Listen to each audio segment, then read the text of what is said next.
It wasn't a gun.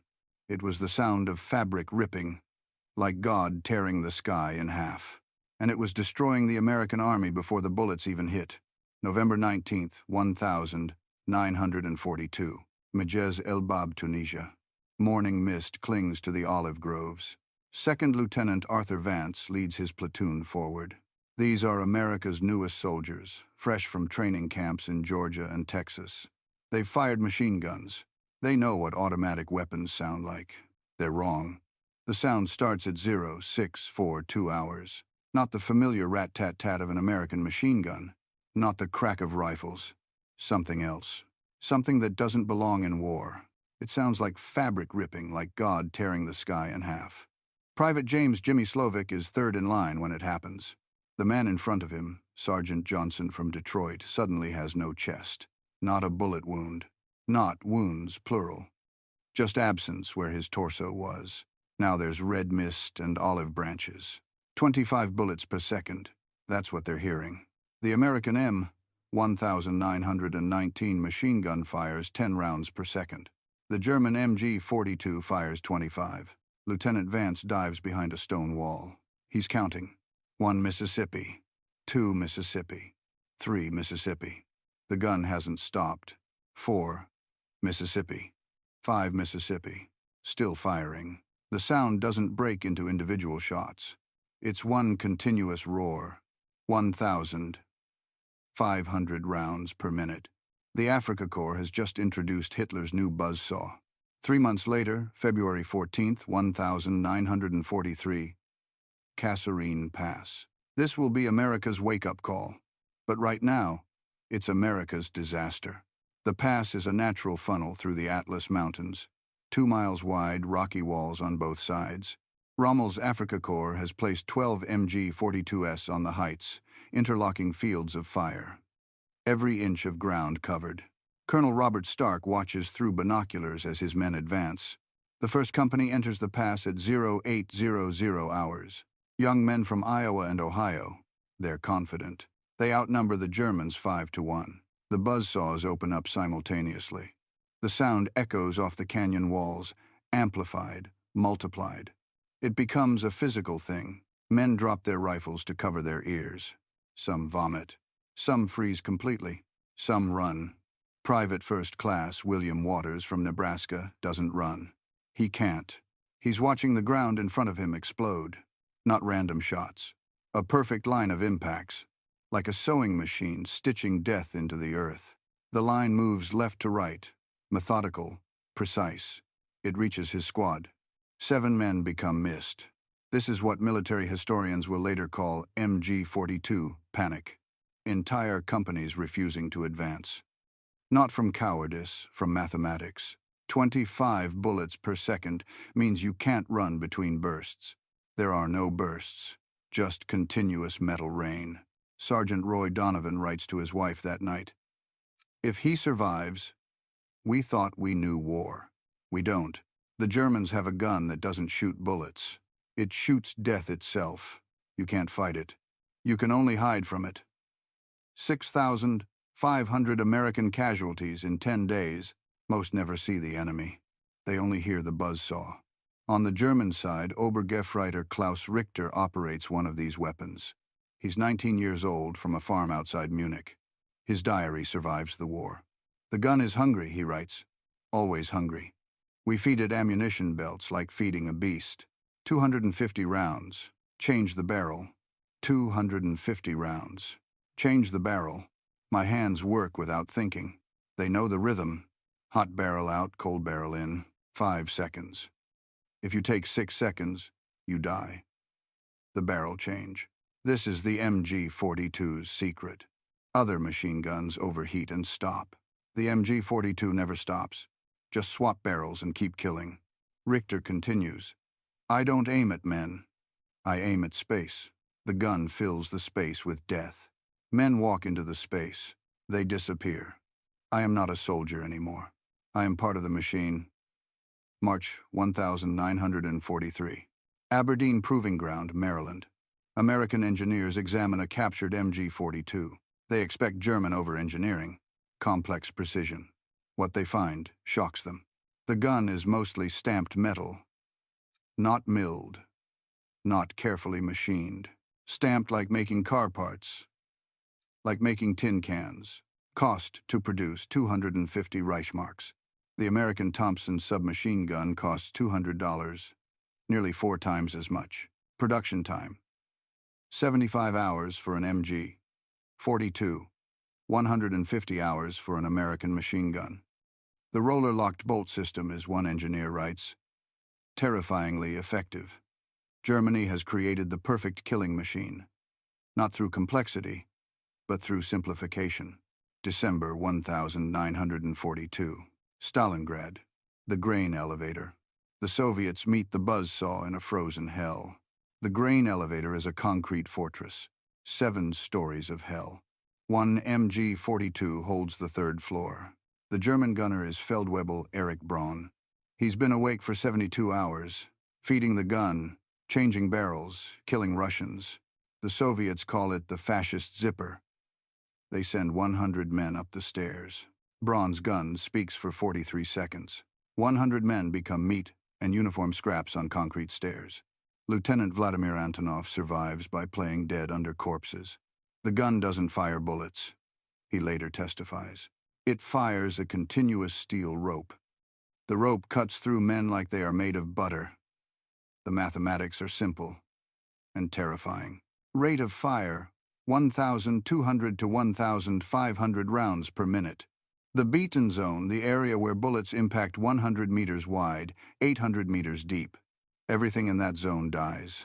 Ammunition consumption: 1 minute of continuous fire equals 1,500 rounds, 40 kilograms of ammunition. The gun eats ammunition faster than men can carry it. German solution: dedicated ammunition bearers, 3 men feeding 1 gun.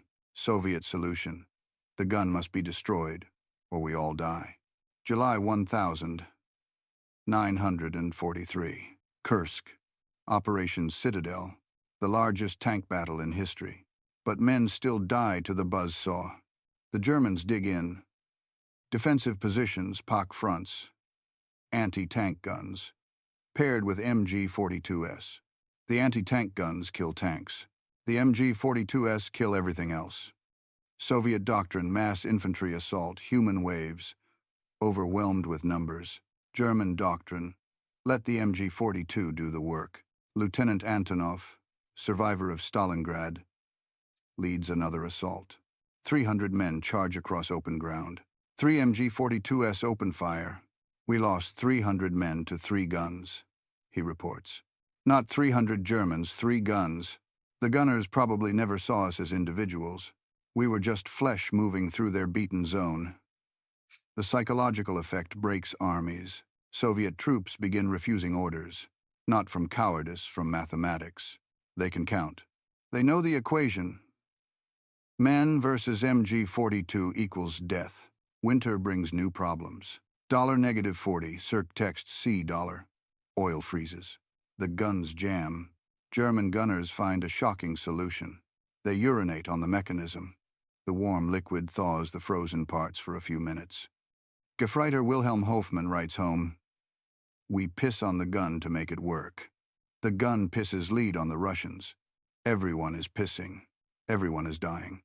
This is what war has become." The Wehrmacht develops Arctic lubricants, special oils that don't freeze. The Soviets develop a tactic: attack during barrel changes. In extreme cold, the barrel change takes longer, 7 seconds instead of 5, 2 extra seconds to live. Sometimes it's enough. July 9th, 1943. Sicily. Operation Husky. Allied troops are now MG-42 aware. They've been briefed. They've heard recordings. They think they're ready. They're not. Gela beachhead. 1 MG-42 in a pillbox. 500 American Rangers pinned down for 3 hours. The mythology grows. Soldiers start calling it Hitler's zipper, the bone saw, Superman's gun. Private First Class Antonio, Tony Vico, photographer and rifleman, takes cover behind a dead cow. The MG-42 finds him. The cow disintegrates. Meat and hide spray everywhere. Vico rolls behind a stone wall. The stones start chipping away. 25 bullets per second will eventually destroy stone. That's when I understood, Vico later recalls. This wasn't a weapon. It was death mechanized. Death given a voice. And the voice never stopped screaming. January 1944. Monte Cassino. The MG-42's perfect battlefield. The monastery sits on a mountain. Every approach is covered. The Germans have 12 MG-42s in the ruins. Interlocking fields of fire. Mathematical precision. Sergeant Audie Maxwell, future Medal of Honor recipient, observes the killing ground. That sound means get flat or get dead. There's no middle ground. You hear the rip. You hit dirt. You hesitate 1 second. Your hamburger. The Polish Corps assaults the monastery. 4,000 casualties, many to just 12 guns. German gunner Hans Gruber operates one of these weapons. After the war, he confesses, "I fired 18,000 rounds in one day." The barrel glowed white. We poured water on it, and the water exploded to steam. I stopped seeing men. I saw only movement. Movement equals trigger pull. Trigger pull equals death. I became an equation. The gun has become mythology. Soldiers tell stories. One gun killed a whole company. The bullets can cut a man in half. The gun never stops firing, never jams, never fails. Some of this is true, some is fear-talking, but even the myths are weapons.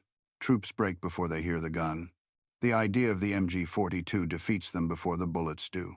Captain John Smith, Army psychiatrist. Documents, buzzsaw breakdown. Soldiers who've never faced the weapon, having nightmares about it. Men freezing when they hear any ripping sound. Tent fabric tearing, paper ripping. Their minds think, MG-42, death, run. The Allies try everything. Marching fire tactics are abandoned. You can't advance steadily against 25 bullets per second. New doctrine. Flank with movement. One squad shoots at the MG-42 not to destroy it, just to make the gunner keep his head down. Another squad flanks. Sometimes it works. Usually it doesn't. Mortar teams specifically target MG nests. But the Germans move the guns constantly. Fire, displace, set up, fire again. The buzzsaw appears everywhere. Nowhere, like death itself. The Allies develop psychological preparation, playing recorded MG-42 fire during training. Get troops used to the sound. It doesn't work. Recordings don't capture the physical impact. The way the sound hits your chest. The way it liquefies courage. May 1944. The Gothic Line. Field Marshal Kesselring's defensive masterpiece. Every MG-42 position calculated to the meter. Overlapping fields of fire drawn on maps like geometry homework. Death calculated with slide rules. The American solution. Massive artillery preparation. Bomb everything. Destroy everything. Then advance. It's not enough. Lieutenant Harold Bond leads his platoon forward after 6 hours of bombardment. We'd bombed for hours. The whole mountain was smoke and fire. Nothing could survive that, we thought. Then we heard it. That ripping sound. Somehow, the buzzsaw survived. The guns are dug deep in caves and bunkers under tons of rock. When the barrage ends, Germans wheel them out, set them up, and the dying continues. June 6, 1944. 0630 hours. Omaha Beach. Today, the MG-42's greatest day of slaughter. Wider stance nest 62, resistance nest 62. A concrete bunker overlooking the beach. Inside, Obergefreiter Heinrich Voss, 20 years old, 1 MG-42, 12,000 rounds of ammunition. The first landing craft opens at 0631. 36 American soldiers rush out. Voss presses the trigger. The sound carries over the waves. That distinctive rip. Veterans in other landing craft vomit from fear. They know what that sound means. Voss fires for 9 hours. Change barrel fire. Change barrel fire. The routine becomes automatic. His hands work without thought. The beach below becomes a carpet of bodies. Tech Sergeant John Pindar, Jr. tries to save men in the water. He makes it 10 feet. The MG-42 finds him. 7 bullets. He keeps moving, pulling wounded to safety. 8 more bullets. He dies standing up, still trying to save others. The beach is carpeted with screaming men. A Navy corpsman radios. "We can't move. One gun has us pinned. Just one gun." Voss will later claim he fired over 12,000 rounds, possibly killed or wounded 400 Americans. He will spend the rest of his life trying to forget. He never does. "I wasn't a soldier," he tells an interviewer in 2000. "I was a factory worker. The factory produced death. I pulled a lever for 9 hours. Men fell down. That's all." They call him the Beast of Omaha Beach. He calls himself a boy who operated a machine. Both are true. July 1944. The Normandy bocage, the hedgerow country, perfect for defense. Every field a killing ground. Every hedgerow hides an MG-42. One gun covering one field equals one platoon stopped. The mathematics never change. Men versus MG-42 equals death. Private Roy Gerard from Wisconsin writes home in the hedgerows, "You hear it before you die. That's if you're lucky. If you're unlucky, you hear it and live. Live knowing your friends didn't live. Hearing that sound every night when you close your eyes." The Germans have perfected their doctrine. Gun placement, camouflage, withdrawal routes. Fire for 30 seconds, displace, set up in a new position, fire again. The Allies never know where the next burst will come from. Statistics tell the story. Average rounds needed to suppress one MG-42 position, 1,000. Average casualties before position is taken, 12. Number of MG-42s in Normandy, thousands. Do the math. Operation Cobra. The American breakout. They've learned, finally. Tank infantry coordination. Rhino tanks with steel tusks to cut through hedgerows.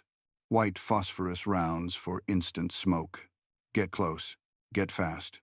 Get lucky. But the mythology has peaked. Replacement troops arrive pre-traumatized. They've heard the stories. One gun killed a battalion. The bullets can cut through trees, through walls, through tanks. Training films try to help. Recognition of enemy weapons. They play the sound. That distinctive rip. Veterans in the audience have to leave. Some crawl under chairs. The sound alone triggers panic. They start calling it Hitler's buzzsaw, officially. The name sticks. It's in reports, in newspapers, in nightmares. The German ammunition crisis begins. The gun eats bullets faster than Germany can make them. But it doesn't matter. The psychological weapon remains. The fear of the MG-42 is almost as effective as the MG-42 itself. The human cost can't be calculated in numbers alone. Private First Class John McKinney earns the Medal of Honor.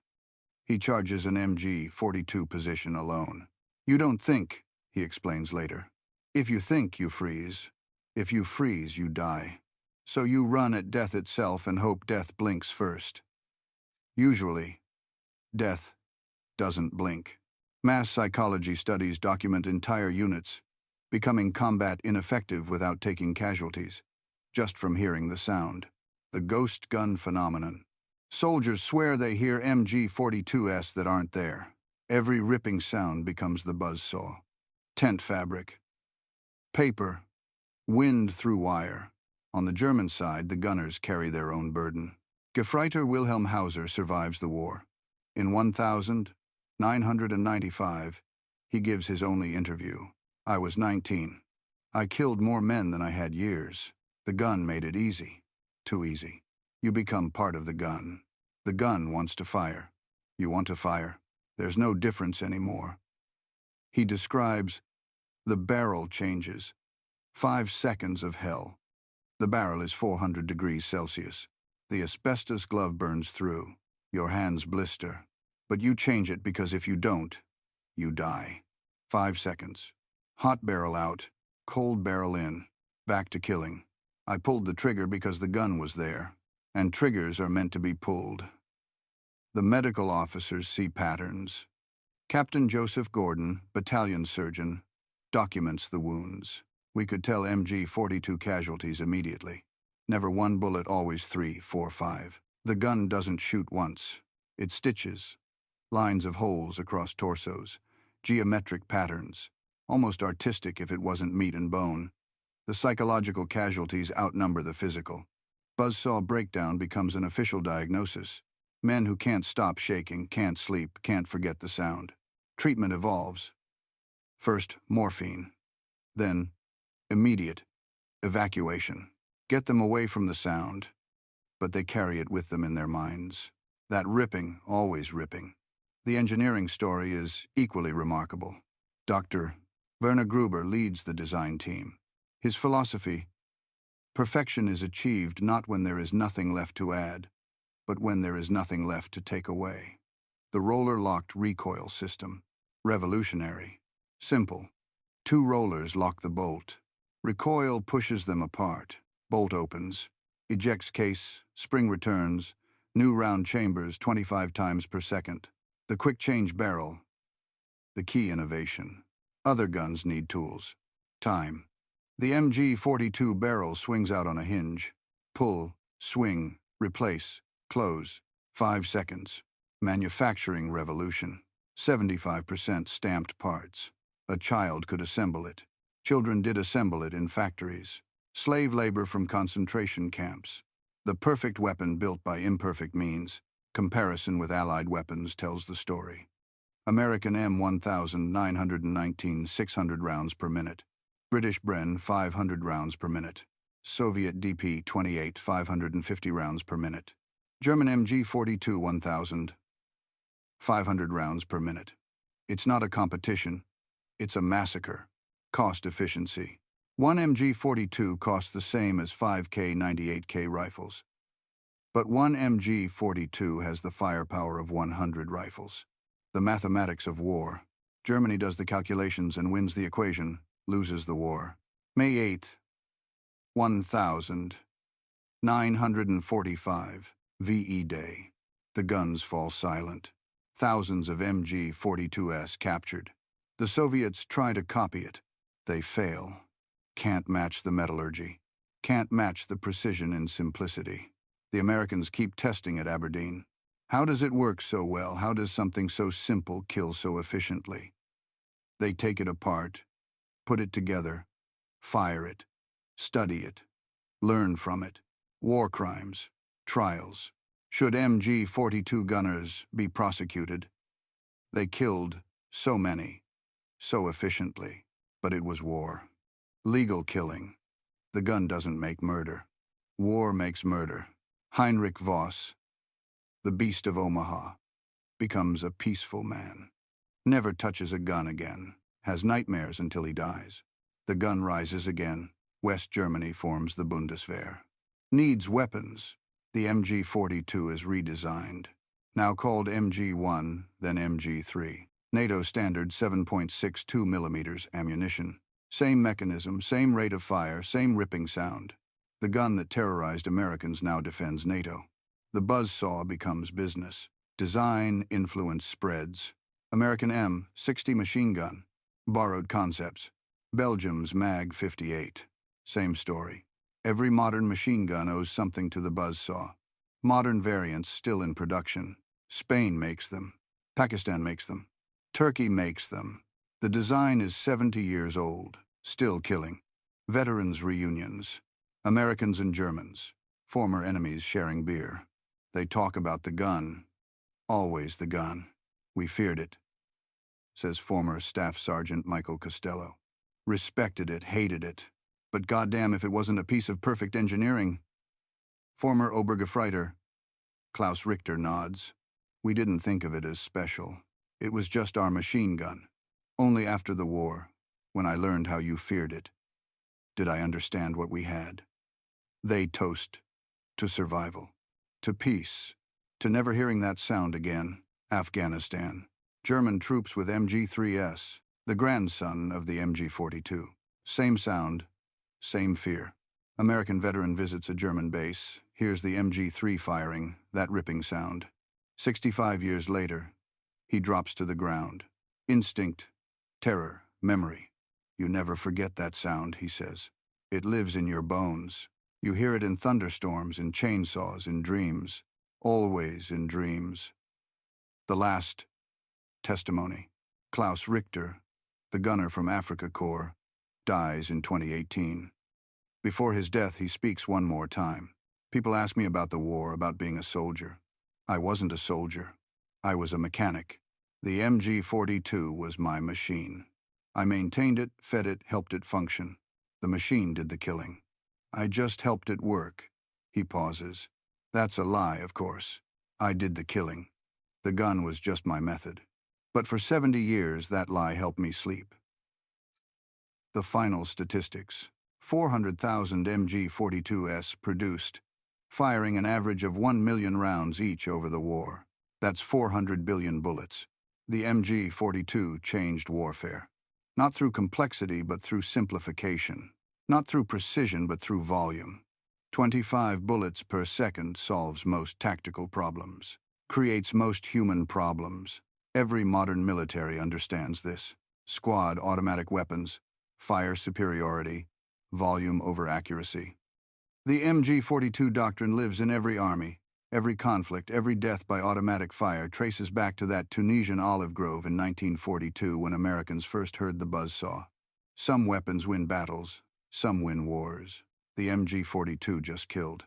And 80 years later, its descendants still do. The sound echoes through history, through memory, through nightmares. That ripping, always ripping the fabric of young men's lives, torn apart 25 times per second. This is the legacy of Hitler's buzzsaw. Not victory, not defeat, just efficiency. Terrible, perfect efficiency. The gun that changed everything by being simple, by being reliable, by being exactly what war wanted. A machine that turns ammunition into death. Faster than ever before. Faster than anyone could imagine until they heard it. That sound, that ripping, the sound of the 20th century, tearing itself apart.